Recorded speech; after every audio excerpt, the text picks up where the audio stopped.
ಕೃಷಿ ಇಲಾಖೆಗಿಂತ ಒಳ್ಳೆ ಕೆಲಸ ಮಾಡಲಿಕ್ಕೆ ಬೇರೆ ಅವಕಾಶ ಇವತ್ತು ನಾವು ಕಳೆದ 1.5 ವರ್ಷದಲ್ಲಿ ಯಂತ್ರೋಪಕರಣ ಅಂದರೆ ಆಧುನಿಕವಾದಂಥ ಕೃಷಿಯ ಮಾಡಲಿಕ್ಕೆ ರಾಜ್ಯ ಸರ್ಕಾರ ಸಿದ್ದರಾಮಯ್ಯನವರು, ಡಿ ಕೆ ಶಿವಕುಮಾರ್, ನಾವುಗಳು ಸಾಕಷ್ಟು ಬದಲಾವಣೆ ತಂದಿದ್ದೀವಿ. ರೈತರಿಗೆ ಬಡ್ಡಿ ರಹಿತ ಸಾಲ ಕೊಡ್ತಕ್ಕಂಥದ್ದು, ಆಧುನಿಕವಾಗಿ ಬೆಳೆನ ಇಳುವರಿ ಹೆಚ್ಚು ಮಾಡ್ತಕ್ಕಂಥದ್ದಕ್ಕೆ ಏನೇನು ಕ್ರಮ ತಗೋಬೇಕು ಅಂತ ಆಗಲಿ, ಮತ್ತು ಸಹಾಯಧನ ಸಬ್ಸಿಡಿ ಹೆಚ್ಚು ಕೊಡ್ತಕ್ಕಂಥದ್ದು ಮಾಡಿದ್ದೀವಿ.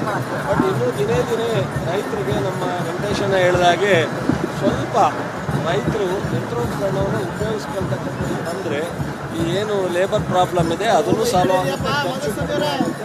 ಮಾಡಬೇಕು. ಇದನ್ನು ನಾವು ರೈತರು ಮಾಡಲಿ ಅಂತೇಳಿ ರೈತರಿಗೆ ನಾವು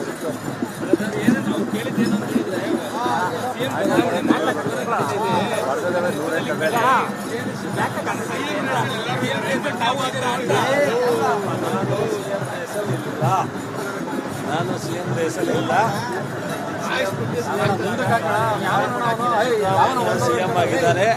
ನಮ್ಮ ಪಕ್ಷ ಯಾವುದೇ ರಾಜಕೀಯ ಹೇಳಿಲ್ಲ ಅಂತ ಪಕ್ಷದ ನಾಯಕರು ಹೇಳಿದ್ದಾರೆ, ಡಿ ಕೆ ಶಿವಕುಮಾರ್ ಹೇಳಿದ್ದಾರೆ. ಅದರಿಂದ ಅವರು ಇವರು ಹೋಗ್ತಾ ಇದ್ದಾರೆ.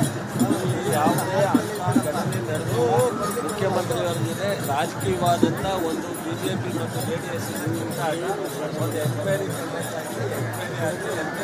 ಅವರು ನಿರ್ದೋಷಿ ಅಂತೇಳಿ ಪ್ರೂವ್ ಆಗುತ್ತೆ ಅನ್ನೋ ನಂಬಿಕೆ ಭರವಸೆ ನಮಗೆಲ್ಲರಿಗೂ ಇದೆ. ಅದರಿಂದ ಯಾವುದೇ ತಪ್ಪಿಲ್ಲ.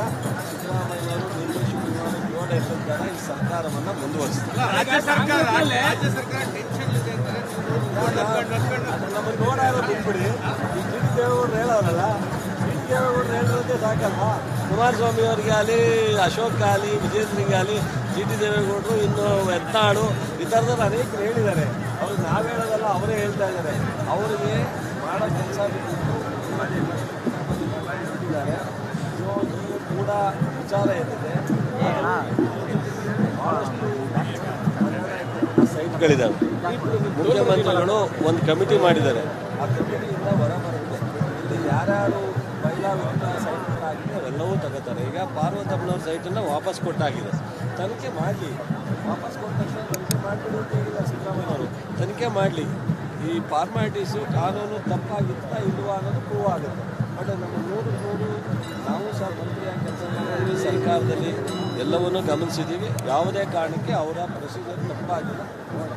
ಅಲ್ಲ ಸರ್, ಈಗ ಟಿ ಟಿ ದೇವೇಗೌಡರ ಮಾತು ಕೂಡ ಅದೇ ಚರ್ಚೆ ಆಗ್ತಾ ಇರೋದು. ಅವ್ರದ್ದು ಕೂಡ ಅಲ್ಲಿ ಬೇನಾಮಿ ಇದೆ.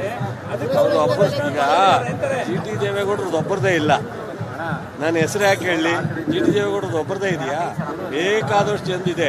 ಎಲ್ಲರೂ ಸರೆಂಡರ್ ಮಾಡ್ತಾರಾ ಅಥವಾ ಸರ್ಕಾರ ವಾಪಸ್ ತಗೋಬೇಕಾ ನೋಡೋಣ.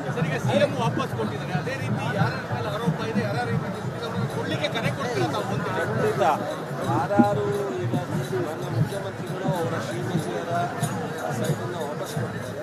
ಅದೇ ರೀತಿ ಕಾನೂನು ಬಾಹಿರವಾಗಿ ತಗೊಂಡಿರ್ತಕ್ಕಂಥ ಎಲ್ಲರೂ ಸೈಟನ್ನು ವಾಪಸ್ ಕೊಟ್ಟರೆ ಒಂದು ಗೌರವ. ಕೊಡದೇ ಇದ್ದರೆ ಕಾನೂನು ರೀತಿಯಲ್ಲಿ ಸಮಿತಿ ರಚನೆ ಆಗಿದೆ, ಅದನ್ನು ತೀರ್ಮಾನ ಆದ್ಮೇಲೆ ವಾಪಸ್ ಹಿಂಪಡಿತೀವಿ. ಮೂಡಾನಲ್ಲರ್ಜಿ ನಿಮಗೂ ಕೂಡ ಇದೆ, ಮೂಡಾನಲ್ಲರ್ಜಿ ನಿಮಗೂ ಕೂಡ ಇದೆ. ಮೂಡಾದಲ್ಲಿ 50-50 ಒಂದು ಅನುಪಾತ ಏನಿದೆ, ಅದು ಲೀಗಲ ಇಲ್ಲೀಗಲ? ಅದು ಸೈಟ್ಗೆ ಒಂದು ದುಡ್ಡು ತಗೊಂಡವ್ರಿಗೆ ಒಂದಿದೆ, ಸೈಟ್ಗೆ ತಗೊಳ್ಳದೇ ಇದ್ದವ್ರಿಗೆ ಅನುಪಾತ ಮೂಡಾದಲ್ಲಿ ಸೈಟ್ಗೆ ದುಡ್ಡಿಂದಲೇ ತಗೊಳ್ಳಿಕ್ಕೆ ಅವಕಾಶ ಇದೆಯಾ ಅನ್ನೋದ್ರ ಬಗ್ಗೆ ನನಗೆ ಒಂದು ಸ್ವಲ್ಪ ಡೌಟ್ ಇದೆ.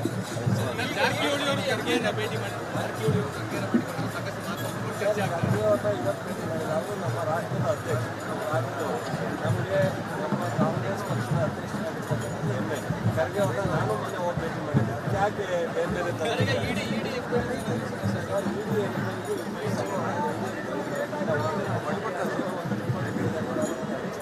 ಯಾವುದೂ ಇನ್ನೂ ನಿಖರವಾಗಿಲ್ಲ. ಸುಮ್ಮನೆ ಮಾಧ್ಯಮದಲ್ಲಿ ಬರ್ತಾ ಇದೆ. ಅಲ್ಲಿ ಏನು ತನಿಖಾ ಸಂಸ್ಥೆಗಳು ಮಿಸ್ಯೂಸ್ ಆಗ್ತಾ ಇದಾವ ಅಂತೇಳಿ ಈವರೆಗೆ ರಾಜ್ಯದಲ್ಲಿ ಯಾವುದು ನಾವು ಕಾಂಗ್ರೆಸ್ ಆಡಳಿತ ಮಾಡಿದಾಗ ಭಾಷಣ ಕಾಂಗ್ರೆಸ್ JDS ಅಂತ ಓದ್ತಿರಲಿಲ್ಲ ತನಿಖೆ. ಇವತ್ತೇನಾಗಿದೆ, ಆಪೋಸಿಟ್ ವಿರೋಧ ಪಕ್ಷದ ಮೇಲೆ 90%, 1% ಲೋಕಾಯುಕ್ತದ ಉಪಯೋಗ ಆಗಲ್ಲ ಸರ್. ಲೋಕಾಯುಕ್ತರು ಸರ್ ನಾವು ಮಾಡಿದಾಗ ಲೋಕಾಯುಕ್ತನ ನಾವು ಅಪಾಯಿಂಟ್ ಮಾಡಿದವರಲ್ಲ ಈ ಸರ್ಕಾರ. ಹಿಂದಿನ ಸರ್ಕಾರ ನಮಗೆ ಲೋಕಾಯುಕ್ತನಲ್ಲಿ ನಂಬಿಕೆ ಇದೆ. ಕೋರ್ಟ್ ಮೇಲೆ ನಂಬಿಕೆ ಇದೆ. ಸೊ ಲೋಕಾಯುಕ್ತ ಸೊ ನಮಗೆ ಲೋಕಾಯುಕ್ತ ಇಂಡಿಪೆಂಡೆಂಟ್ ಮಾಡಿ ಅವರು ಸ್ವತಂತ್ರವಾಗಿ ತನಿಖೆ ಮಾಡಿ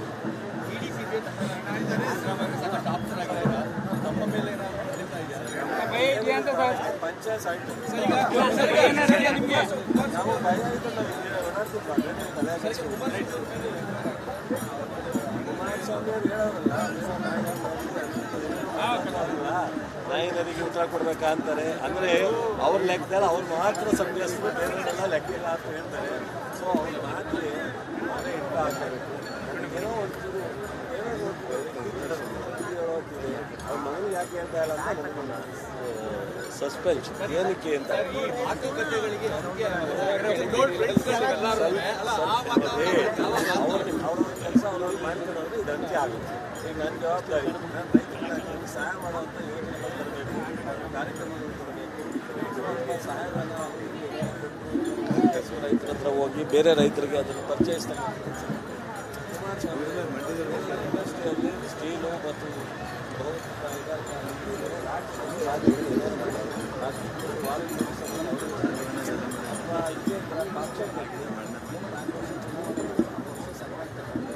ಅವ್ರವ್ರ ಕೆಲಸ ಅವ್ರು ಮಾಡೋದಾಗುತ್ತೆ. ಇವರು ಸರ್ಕಾರ 136 ಸಹಿಸ್ತಾರೆ ಜನ ಕೊಟ್ಟು ಅಧಿಕಾರಿಗಳು ಏನು ಇವ್ರು ಯಾರು ಕಿತ್ಕೊಳ್ಳೋಕ್ಕೆ ಸುಮ್ಮನೆ ಮಾತಾಡ್ತಾರೆ, ಚಪಾತಿ ಓಡಾಡ್ತಾರೆ. ಸರ್ಕಾರ ಏನೂ ಆಗಲ್ಲ, 5 ವರ್ಷ ಇರುತ್ತೆ. ಮತ್ತು ಕಿತ್ತಾಟ ಇದೆ. ಆಯ್ತು ಅಪೋಸಿಷನ್ ಅವರು ಹೇಳಿ ತೀರ್ಮಾನ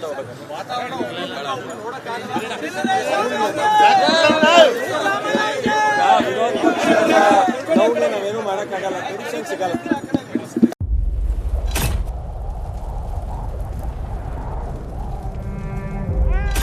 They destroyed our house and our life.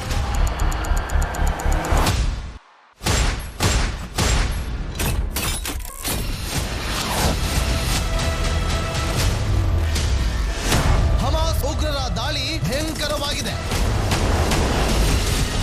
ಯಾವ ಮಾಧ್ಯಮವೂ ಇಲ್ಲಿಗೆ ಬರಲು ಧೈರ್ಯ ಮಾಡ್ತಾ ಇಲ್ಲ. ಇಂಥ ಜಾಗಕ್ಕೆ ಎಂಟ್ರಿ ಕೊಟ್ಟಿದೆ ರಿಪಬ್ಲಿಕ್ ಕನ್ನಡ. ಯುದ್ಧ ಭೂಮಿಯಿಂದ ರಿಪಬ್ಲಿಕ್ ಕನ್ನಡ ನೈಜ ವರದಿ. ಬುಲೆಟ್ ತಾಗಿರುವಂತಹ ದೃಶ್ಯಾವಳಿಯನ್ನ ನಿಮ್ಗೆ ತೋರಿಸ್ತಾ ಇದೀನಿ. ನಾನು ನಿಂತಿರುವಂತದ್ದು ಗಾಜಾ ಪಟ್ಟಿಯಲ್ಲಿ. ಹಮಾಸ್ ಬಂಡುಕೋರರು ಹಿಡಿದಿದ್ದ ವೆಪನ್ಗಳಿದು. ಇದು RPG-29 ಲಾಂಚರ್. ಛಿದ್ರಗೊಂಡಿರುವ ಕಟ್ಟಡಗಳು. ಈ ಮನೆಯಲ್ಲಿದ್ದಂತಹ ಬಾಡಿಗಳನ್ನ ಸುಟ್ಟು ಕರಕಲಾಗಿದೆ. 6,000 ಸಾವಿನ ಗಡಿ ದಾಟಿದೆ, ನರಕವನ್ನಾಗಿ ಮಾಡಿಬಿಟ್ಟಿದ್ದಾರೆ. 31 ದಿನಗಳಿಂದ ಯುದ್ಧ ಭೂಮಿಯಲ್ಲಿ ನಿಂತು ರಿಪಬ್ಲಿಕ್ ಕನ್ನಡ ವರದಿ ಮಾಡ್ತಾ ಇದೆ.